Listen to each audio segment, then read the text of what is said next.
Porque yo puedo decir, es que la Biblia dice, sí, pero lo dijo el diablo. Lo dijo el diablo. ¿Cierto? No lo dijo Dios. Dios hizo que eso quedara ahí. Algunas cosas están escritas para que tú no las hagas. Otras es para que tú las hagas. Unas están escritas para mostrarle el pecado de los hombres y no para que tú empieces ahora a argumentar de justificar el pecado que cometieron. Todo el mundo dice, hermano, no me quieren perdonar. Y a David,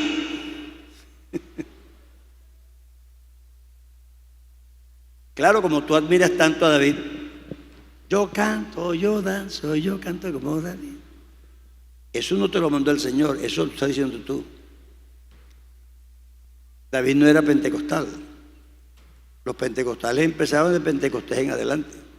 Y él vivió como 300 años antes.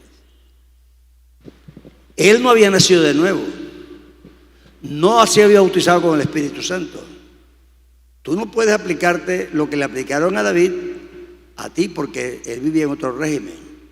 En el régimen de él, cuando cayó con la señora esa, lo castigaron porque teniendo muchas mujeres por las que no lo castigaron, le quitó la única que tenía otro por la que sí lo castigaron.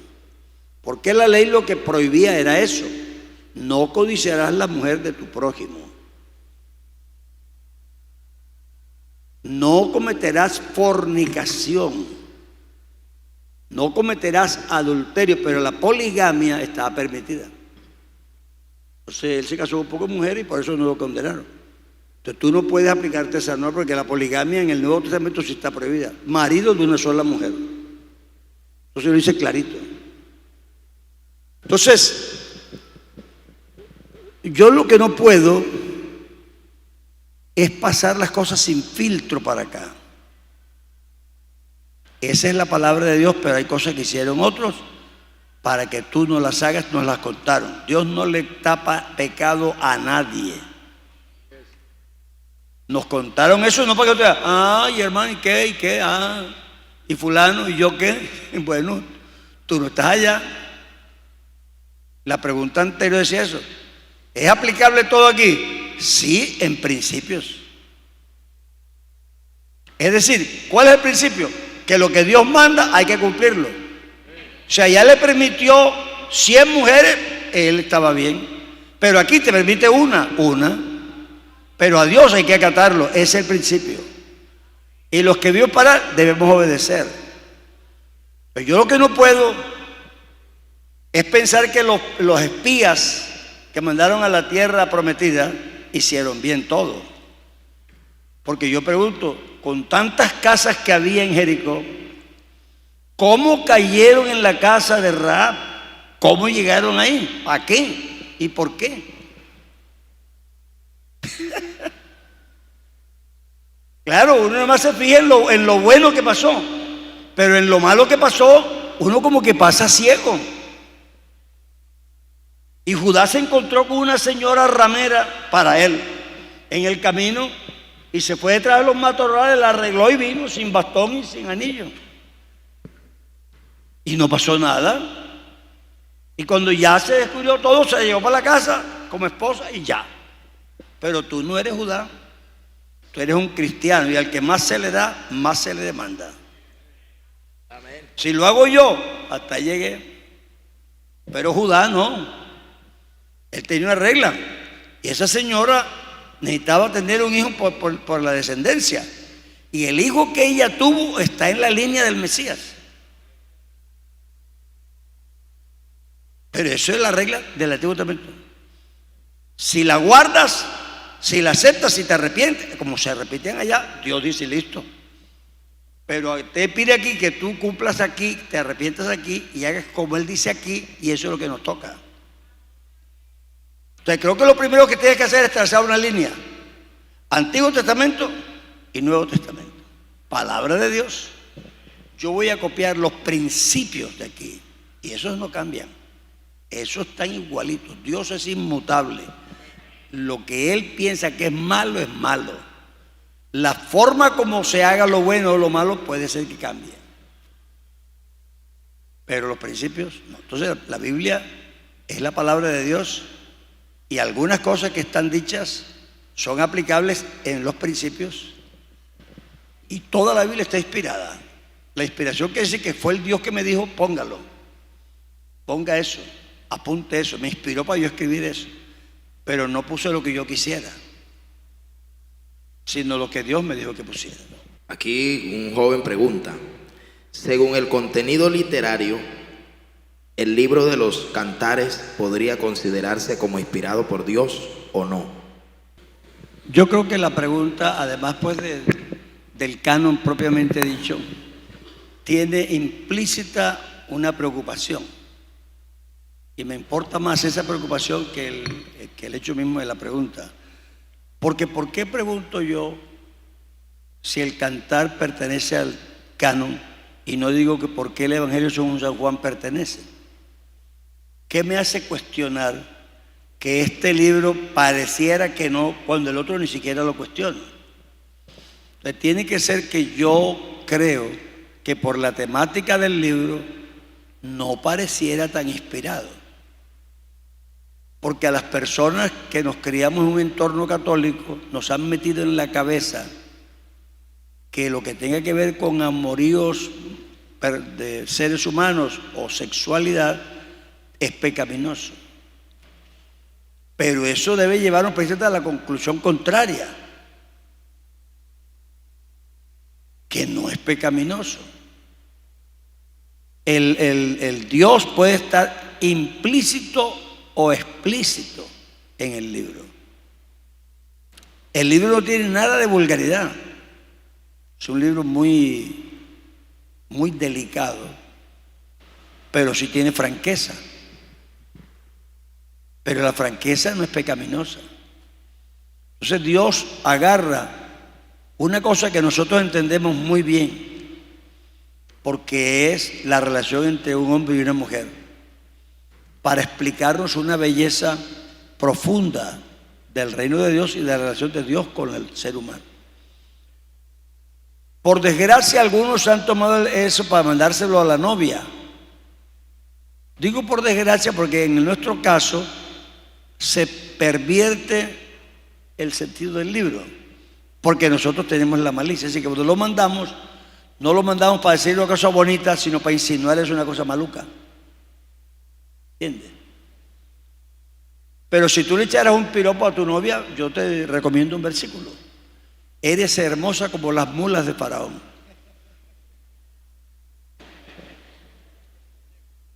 Las yeguas, mejor, más bonito, las yeguas.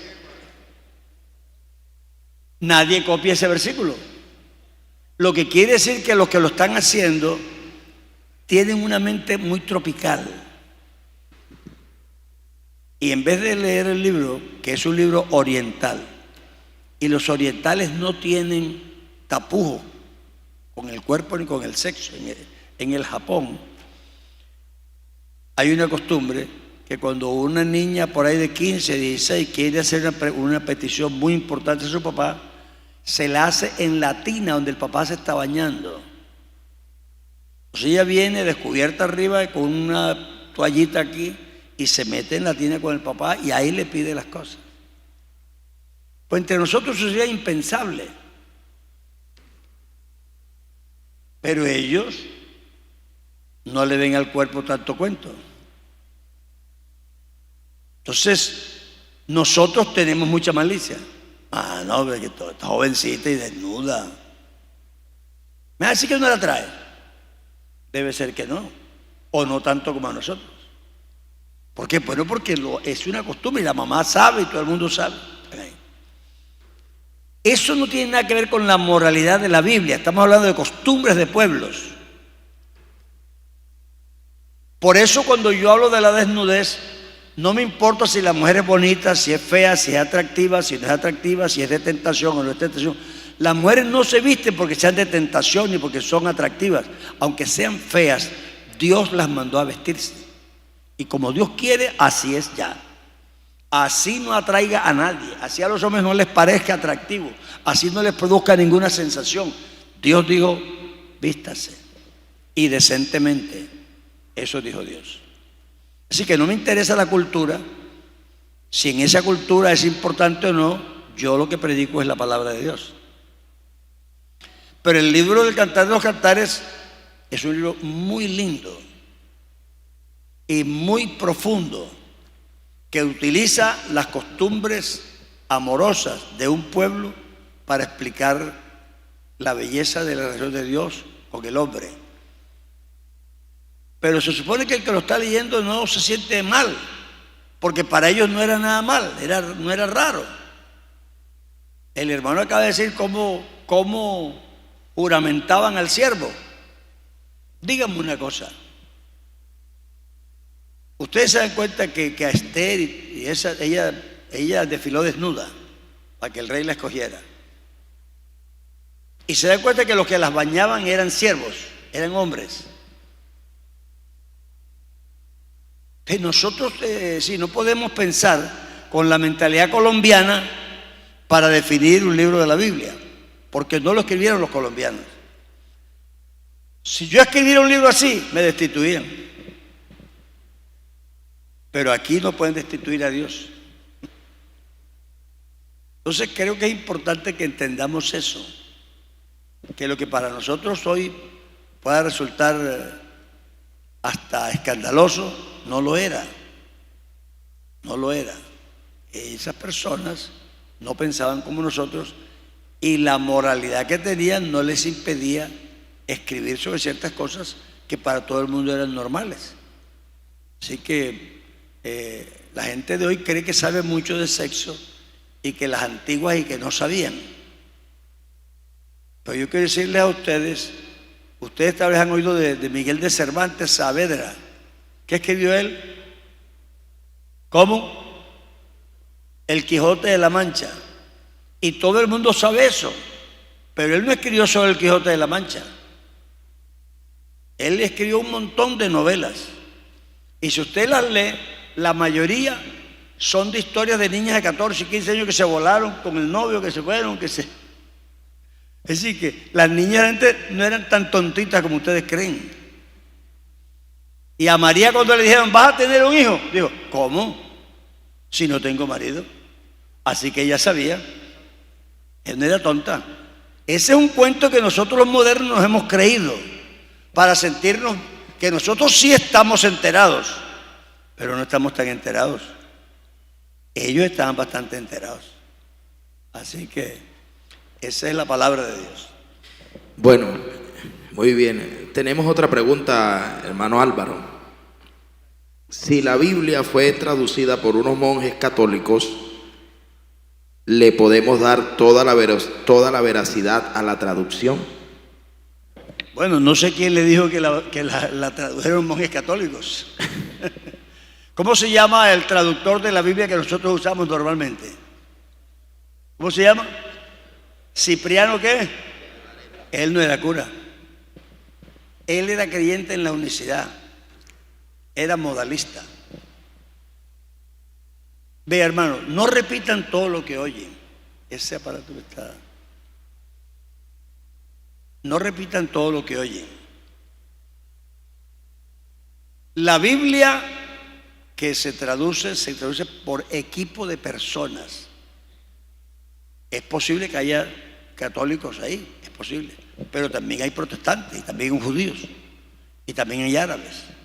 Así que esos son equipos de trabajo. Pero hoy día, yo aquí llevo la Biblia en español con el texto griego incorporado.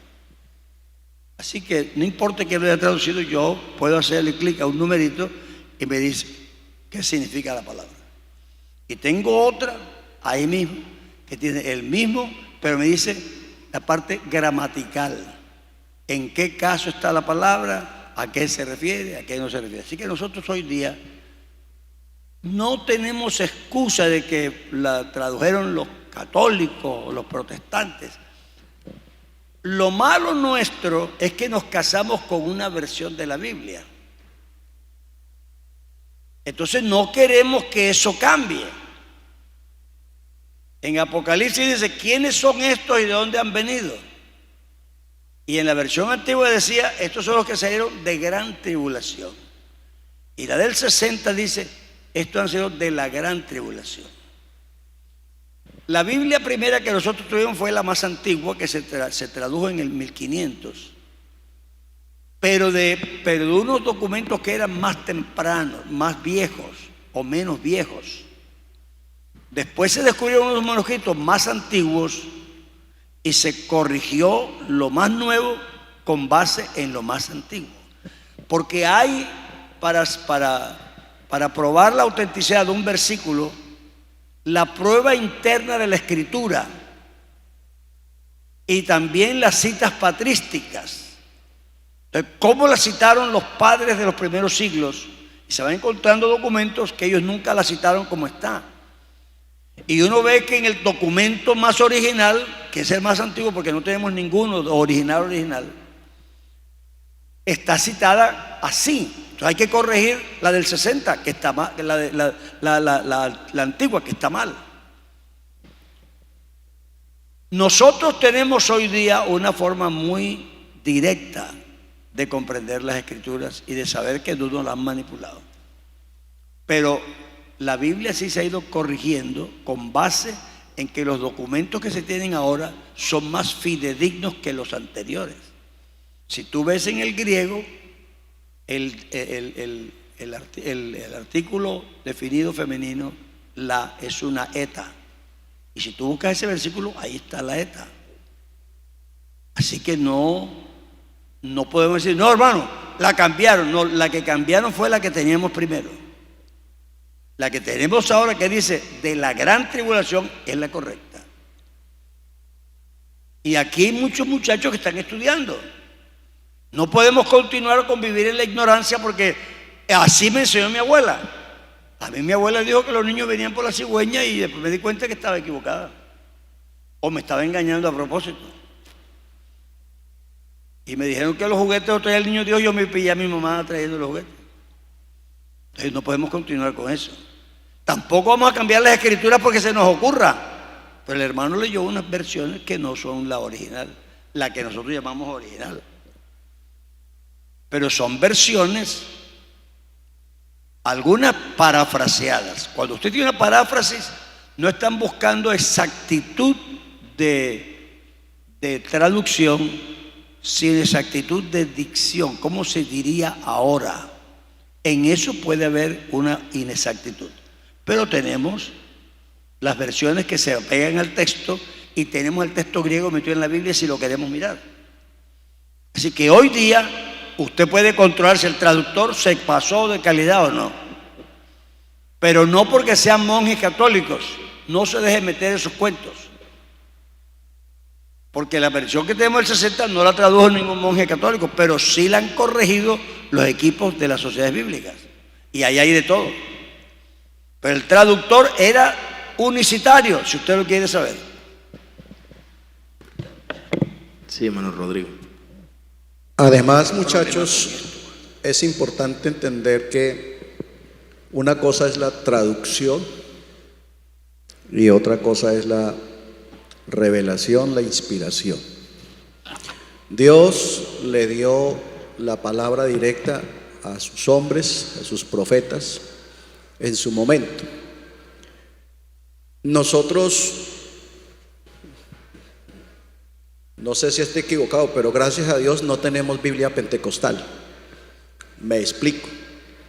No tenemos una casa editora donde diga esta Biblia la tradujo la iglesia pentecostal con su gente.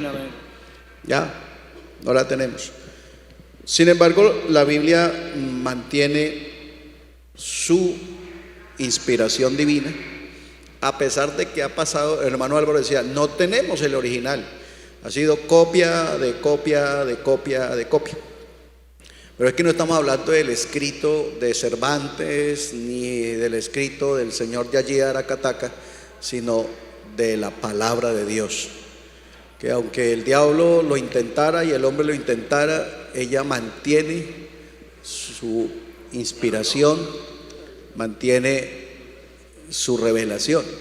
Entonces, todas las Biblias que tenemos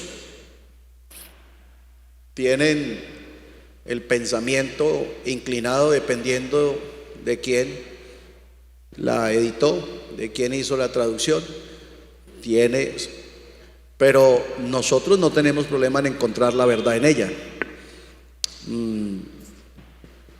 No sé si algún día tengamos una Biblia que podamos decir la tradujo la iglesia pentecostal o el pueblo pentecostal, pero creo que ni la necesitamos.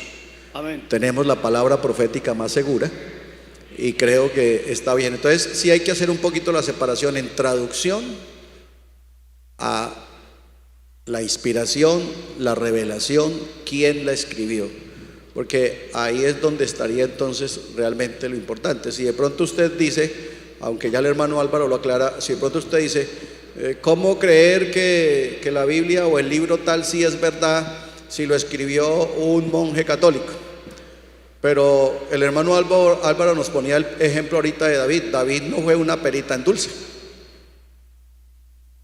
Su momento tuvo sus errores, pero Dios le dio palabra para que escribiera. ¿Y quién no se deleita con un salmo? ¿Ya?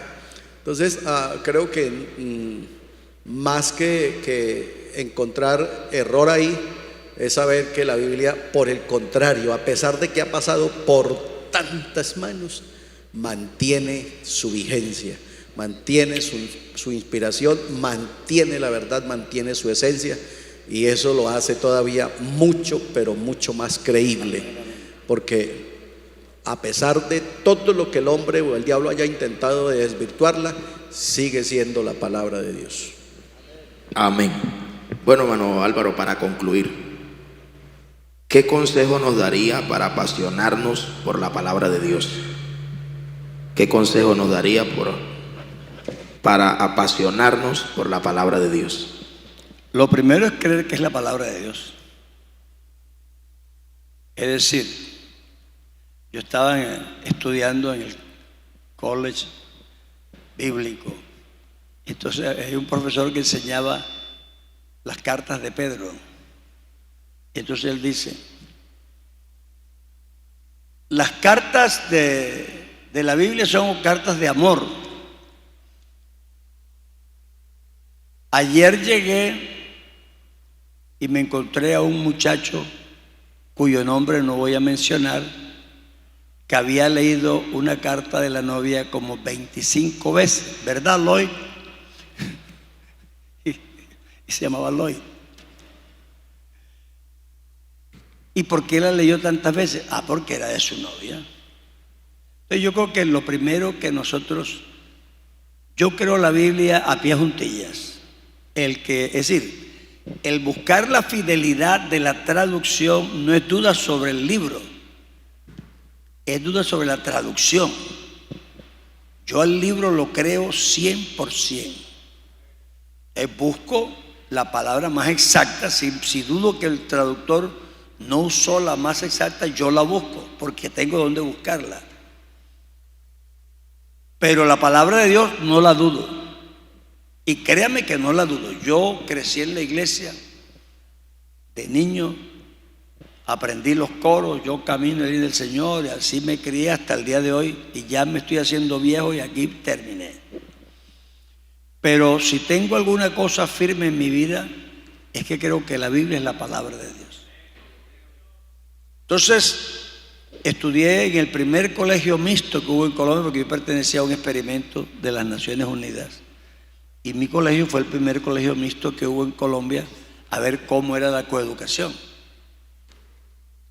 Y entonces, por primera vez los muchachos estaban junto con niñas, y entonces surgen, ustedes saben, las ofertas, las oportunidades, chicas ahí todo el día, y con mucha confiancita. Pero que yo recuerde, nunca tuve tentación de proponerle a ninguna de ellas. Algunas eran bonitas, pero yo había leído en la Biblia que no fuera con una inconversa. Ya, yo creo eso a pie juntillas. Mano, es que hay un muchacho allí, yo lo voy a invitar. No, ya vas mal, ya vas mal. Tú no te puedes enamorar de un esqueleto, de un cuerpo putrefacto, y ese es un muerto.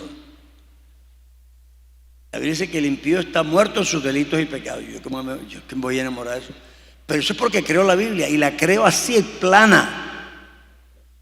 Con una inconversa no, suficiente. Amigos todavía me mandan tarjetas de cumpleaños. Hace unos días recibí una nota de una que se graduó conmigo, hasta una señora de 60 y pico. Así que seguimos siendo compañeros, amigos, pero no, hay un abismo entre ellos y nosotros. ¿Y dónde lo aprendí? Ahí, no lo dudo, ni siquiera lo cuestiono. Ay, ¿por qué no un inconverso? Yo no le pregunto a Dios nada. Si Él me dice eso, se lo creo. A Dios le creo. Vea, si me dice ahora que el mundo es cuadrado, se lo creo. Y si usted me dice, no, hermano, es reo, digo, no, el Señor lo cuadró anoche. Pero que si Él dice que es cuadrado, está cuadrado. Así soy yo de radical con la creencia en la Biblia. Yo veo a ver si Él me la tradujo bien o no. Pero eso es sobre duda de su habilidad para traducir, no de la palabra de Dios. Yo la palabra la creo. Eso sí, si encuentro que el traductor se equivocó y lo puedo probar, yo cambio. Pero no porque quería una cosa y ahora que no, porque creo la palabra de Dios y ese hombre me había traducido mal, había puesto mal la fe. Pero la palabra de Dios debe ser creída por quien Dios es. El autor me merece todo el respeto, toda la reverencia. En estos días hay un escándalo en Estados Unidos porque un periodista, Woodward, escribió un libro sobre el presidente. ¿Y cuál es el escándalo? Pues que el escritor es muy respetado. Y a través de sus vidas no ha escrito cosas locuras, sino que las investiga, las pregunta, tiene testigos y les quiere decir. Cuando él dice, este presidente es mentiroso, dice, ¿cómo? Y todo el mundo dice, este siempre dice la verdad. Así que dice que usted es mentiroso. Así pasa con Dios. Y uno con los años se va dando cuenta que algunas cosas uno no las entendió bien, pero la Biblia estaba bien. ¿Entiendes? Que uno las leyó mal. Ustedes no se dan cuenta, pero el hermano corrigió un versículo mientras estaba enseñando. Porque el versículo común y corriente dice, escudriñad las escrituras, es un mandamiento. Pero el que él leyó no dice escudriñad, dice, ustedes leen la Biblia. Porque a ustedes les parece que ahí está la vida eterna y ella da testimonio de mí. Entonces, ¿por qué no la estudian si es tan importante? Ese versículo en griego dice así, escudriñáis, no escudriñad, porque el segunda persona de plural ¿cómo se llama? En imperativo y ayúdame aquí, en indicativo son iguales. Entonces la persona tradujo una cosa que entendió mal. Pero nosotros leemos las escrituras porque a nosotros nos parece que ahí tenemos la vida eterna y ellas dan testimonio de mí. Eso es una práctica porque estamos convencidos de eso. Yo le creo a Dios en su palabra porque creo que esa Biblia está inspirada por Él. Créanmelo, yo lo creo de verdad. He vivido mi vida así. Si Dios me dice a mí, Álvaro, camine por ahí, que yo voy a hacer, yo le creo. Eso he hecho para repartir el dinero, para administrar mi vida, para conseguir la novia, para casarme, para todo. En una ocasión, evangelizando en el Canadá, me encontré con un joven que me dijo, pastor, yo soy maestro de escuela dominical en una iglesia llamada United Church, iglesia unida. Dice, pero yo soy ateo. Digo, mejor yo esté siendo un buen maestro de escuela dominical. Entonces, ¿y por qué? Dice, porque no veo yo por qué la Biblia es la palabra de Dios. Me acababa yo de comprar un Nuevo Testamento así chiquito de bolsillo y en Mateo yo estaba subrayando todas las escrituras que dicen esto sucedió para que se cumpliese lo dicho por el profeta tal. Así dijo el profeta Isaías, así está escrito. Entonces yo le dije, la Biblia tiene uno de los elementos más fuertes de la Biblia, es la profecía. En la profecía hay dos posibilidades. Hay profecías que yo pudiera manipular para que pareciera que se cumplieron, haciendo cosas como hace este señor creciendo en gracia, eso que inventan versículos. Pero hay otras escrituras que no puedo manipular porque no podrían depender de mí. Por ejemplo, cuando yo era un feto, no podía manipular a mi mamá para que escogiera dónde voy a nacer. Entonces, Cristo no pudo manipular el lugar de su nacimiento. Y como 300 años antes el profeta había dicho, y tú, Belén Efrata, pequeña entre las no serás llamada pequeña, porque en ti nacerá un guiador. O sea, eso él no lo pudo cambiar. Esa profecía se cumplió sin que Cristo pudiera hacer nada por cambiarla. No la manipuló María porque ella, por subirse en un asno que no debió, se le vino el parto.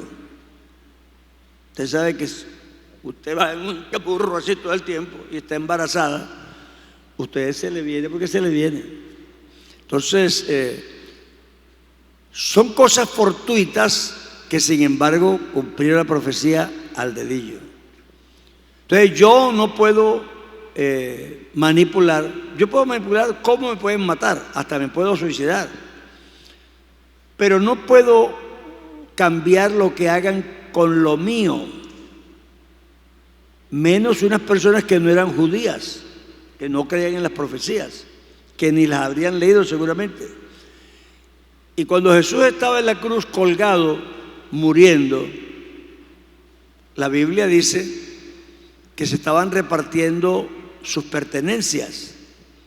Cuando llegaron al manto, era un manto muy bonito y muy elegante, porque Cristo no andaba mal vestido, era elegante. Entonces alguien dijo, oye, no lo partan, vamos a partir cuando no lo partan, está es una obra de arte, mejor vamos a echar las suertes y al que le toque. Eso no lo podía manipular Cristo, estaba colgado en la cruz y los otros ni siquiera eran judíos. Y la Biblia dice, y sobre mis ropas echaron suertes. Así que eso no lo pudo cambiar Jesús. Si Jesús está muerto, no puede decir cuándo va a resucitar, a menos que si lo manipula, porque también es Dios. Así que, si usted dice, es que lo manipuló, bueno, pues si lo manipuló, demostró que era Dios. Pero si no lo manipuló, tampoco podía decir cuándo iba a resucitar. Y la Biblia dice, al tercer día os daré vida. Y él había dicho que al tercer día iba a resucitar, y por eso le pusieron guardias, porque ese impostor, cuando estaba en vida, decía que iba a resucitar al tercer día. Así que la profecía se cumplió. Entonces, la Escritura no solo es porque sea religiosa y nosotros se nos ha metido en la cabeza que queremos creerlo. Es que la Biblia tiene unos elementos que son indiscutibles, que no pudieron ser manipulados. Aceptemos que algunos pudieron haber sido, pero eso no quiere decir que fueron, pero pudieron ser, así que descartemos esos. Pero los que sucedieron sin poder ser manipulados, es muy difícil. Entonces nosotros tenemos en la profecía uno de los pilares más fehacientes de que la Biblia es la palabra de Dios. Así que no es una historia, no es una fábula, no es una historieta. La Biblia contiene elementos que son indiscutiblemente prueba de que la palabra de Dios es la Biblia. Amén. Hermano Rodrigo, ¿tiene algo que decir? Hola, ya. La Biblia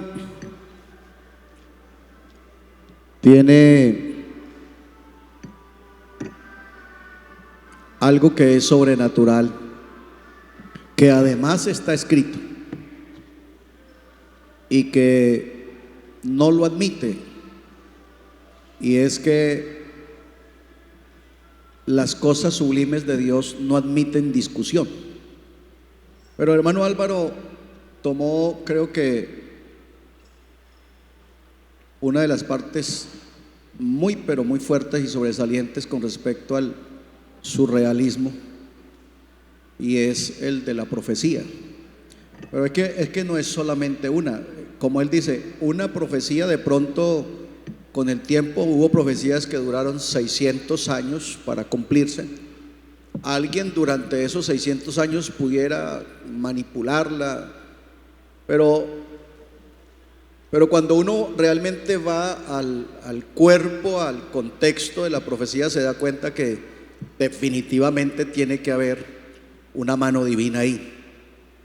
No es posible, no concibe la Biblia ni surrealismo, ni espejismo, ni ilusionismo. Hay cosas en la Biblia que son indiscutibles. Retomo el acto de la resurrección. ¿Cómo podría Jesús, estando muerto, manipular la profecía para que sí fuera a los 3 días? Claro, los que estaban vivos sí incluso lo insinuaron. Alguien dijo, los discípulos se robaron el cuerpo. Las mujeres dijeron, ¿dónde le pusieron? Porque ni ellas mismas lograban asumir con propiedad lo que estaba pasando. Por eso a la Biblia tenemos que acercarnos es con fe.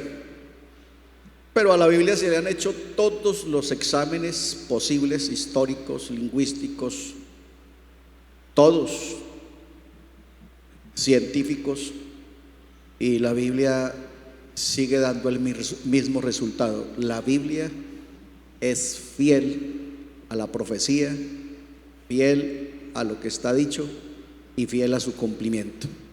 Así que si de algo podemos estar completamente seguros, es que no está manipulada, es la palabra de Dios. Amén, amén. Amén. Bueno, aquí tenemos otra pregunta, hermano Rodrigo, para el hermano Álvaro también. Dice: ¿toda la Biblia se aplica al contexto de hoy sin tener en cuenta en el tiempo que fue escrita? No le copié la primera palabra. Que si se aplica. ¿Toda la Biblia se aplica al contexto de hoy sin tener en cuenta el tiempo en que fue escrita? No. Hay partes de la Biblia que obviamente no son aplicables al contexto de hoy, porque se escribieron en un contexto específico para un pueblo específico en un momento específico. La Biblia tiene una palabra o un contenido divino, y tuvo contenido para el tiempo, para hace 6,000 años, y tiene contenido para hoy. Ya, tiene contenido para hoy. Pero hay partes de la Biblia donde eran costumbres, donde eran formas como vivía el pueblo, donde era la práctica. Nosotros, por ejemplo, no podemos celebrar un pacto hoy como se celebraban los pactos en Mesopotamia. No tenemos esa costumbre. Nosotros hoy vamos a una notaría, hacemos un documento, lo firmamos y ya. Allá entonces el pacto, el contrato, se firmaba poniendo la mano en el muslo. Dice la Biblia que realmente no era el muslo. Se cree que la práctica era que le tomaba los testículos con quien estaba pactando, y de esa manera se hacía el pacto. Entonces, esa práctica, traerla hoy a Colombia, pues sería un poquito complicada poderla hacer. Yo preferiría no vender la casa. Ok, Entonces hay partes de la Biblia que efectivamente no aplican en su práctica para nosotros hoy. Vamos a ver si nos entendemos. Ustedes que son buenos para el internet y para los sistemas, porque yo al principio no entendía eso, después ya me fui dando cuenta. ¿Cómo hace usted para darle animación a un dibujo? ¿Por qué se anima un dibujo? Yo cojo una ranita, lo que sea, la pongo de pie porque algunos aquí como que no pueden ver, y yo le quiero dar animación a ese muñequito que no la tiene. ¿Qué es lo que hago? El muñequito no tiene animación, pero yo tengo grabado de forma virtual, no un muñeco, sino los movimientos que puede hacer un muñeco.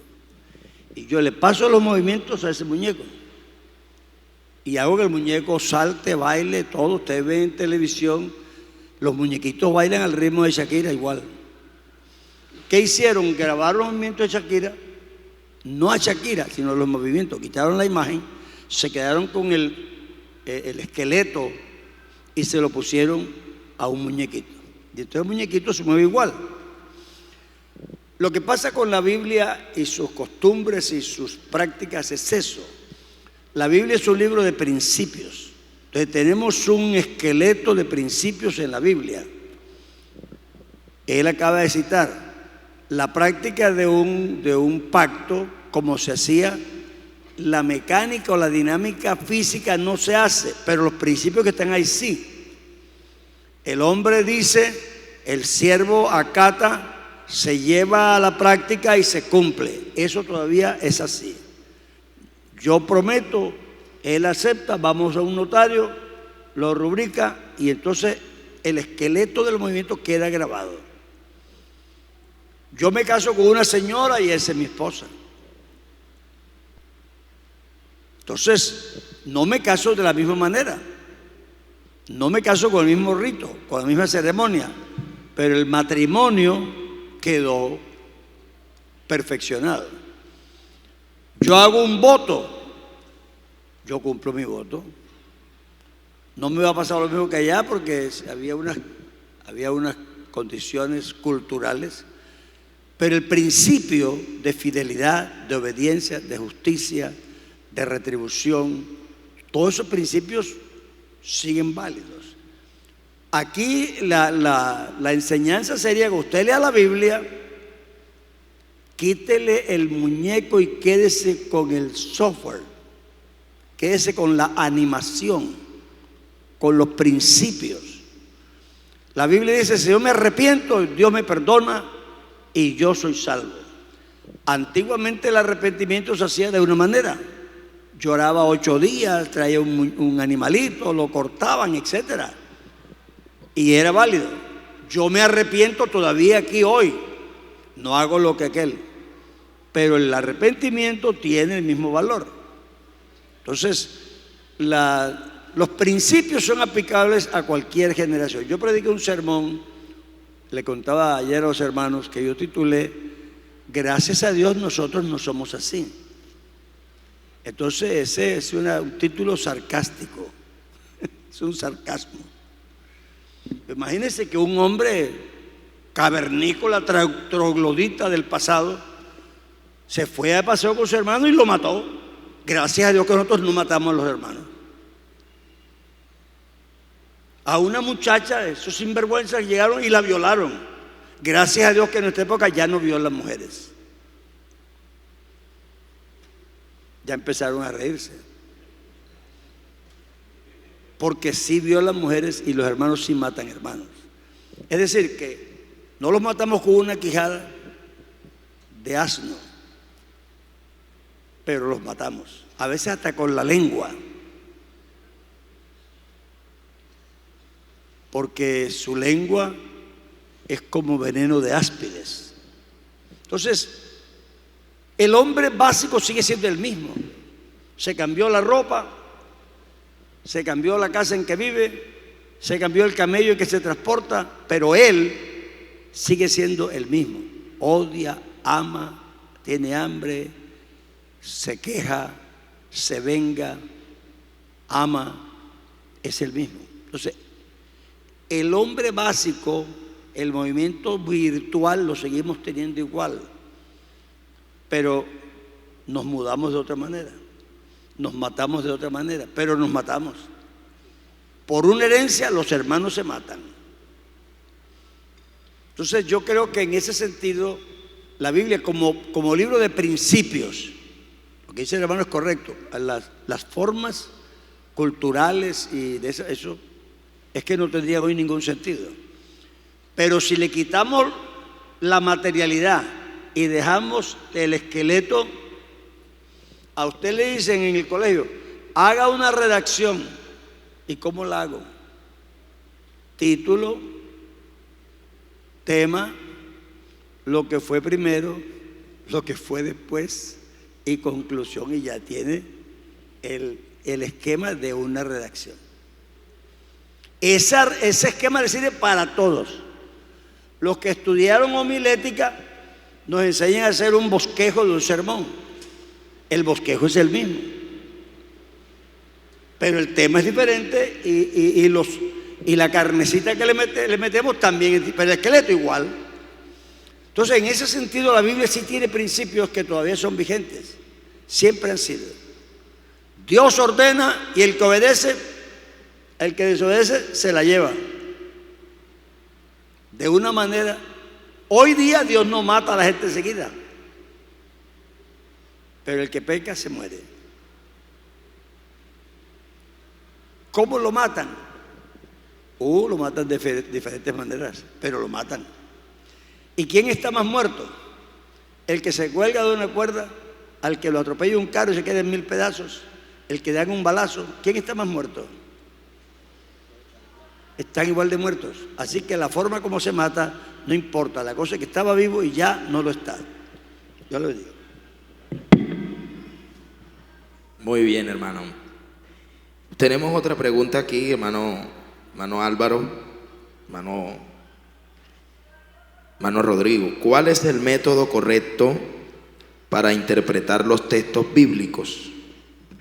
¿Cuál es el método correcto para interpretar los textos bíblicos? Hermano Álvaro. Oiga, pero que ustedes están preguntando. Eso fue lo que enseñaron ahora. Es una clase de hermenéutica y exégesis. De eso estaba yo leyendo aquí ahora porque me toca enseñar en otra parte. Hay algunas cositas sencillas, porque es que esto no es una clase de hermenéutica. Pero la interpretación bíblica se fundamenta en unas preguntitas comunes, sencillas. Cuando usted lees algo, dice, ¿quién dijo esto? ¿Verdad? Porque Dios no oye a los pecadores. ¿Quién dijo eso? ¿Quién lo dijo? Nadie sabe. Por eso hay que leer la Biblia. ¿Quién dijo? Porque Dios no oye a los pecadores, pero si alguno se arrepiente, este oye. Eso lo dijeron los judíos. Eso no lo dijo Dios. Si Dios no oyera a los pecadores, aquí no había ni un salvo. Porque todos éramos pecadores el día que oramos a Dios la primera vez. Entonces, ¿quién lo dijo? Bueno, lo dijo el diablo. Estaba recorriendo el mundo, dando vuelta por ella. Eso lo dijo el diablo. Ahora me van a matar si me encuentran. ¿Quién dijo eso? Caín. Entonces, yo voy a volverme atrás un poquito para que marquemos la pregunta en el contexto correcto. Ya dijimos que la Biblia es la palabra de Dios. Eso está definido. Pero la pregunta es esta, aunque no parezca, están cuestionando lo primero. ¿Cierto? Yo paso por el Elíseo, el palacio de Francia, del gobierno, y hay una plaquita, construido por el arquitecto tal, ingeniero tal. Pero resulta que ese ingeniero no puso ni un ladrillo, ¿cierto? Y el arquitecto tampoco, ninguno, ellos no. Ellos proyectaron el edificio, pero ¿quiénes lo hicieron? Los maestros de obra, los albañiles. Pero ¿a quién se le atribuye? Al dueño del proyecto. Yo tengo un libro que se llama 100 españoles y Dios. Eso lo escribió José María Gironella, pero él no escribió sino la introducción, porque él lo que hizo fue un cuestionario y se lo mandó a 100 españoles prominentes que le dijeran qué pensaban de Dios. Entonces él redactó lo que ellos dijeron sin cambiarle ni ponerle y publicó el libro. ¿El libro de quién es? De José María. ¿Pero quién escribió el contenido? Otros. ¿Y por qué se le atribuye a José María Gironella? Porque él hizo el proyecto. Él decidió qué iba a quedar y qué no iba a quedar. Él hizo las preguntas que quiso hacer para que le respondieran lo que él quería que respondieran y no otra cosa. Entonces el proyecto es de él. La Biblia es la palabra de Dios, pero contiene palabras del diablo. Porque Dios decidió que esas palabras de Dios quedaran ahí. Porque el diablo dijo muchas otras palabras que no están ahí. Hay unas palabras que dijo Nabucodonosor y Dios dijo, apúnteme eso, póngamelo ahí. Quiero que la gente sepa lo que él dijo en este punto. Pero Nabucodonosor habló toda la vida muchas cosas que no están ahí. Entonces, el libro es de Dios. La autoría es de Dios. Él decidió qué poner y qué no poner, aunque lo dijeron otras personas. En eso es que el hermano estaba explicando y tenemos que tener cuidado.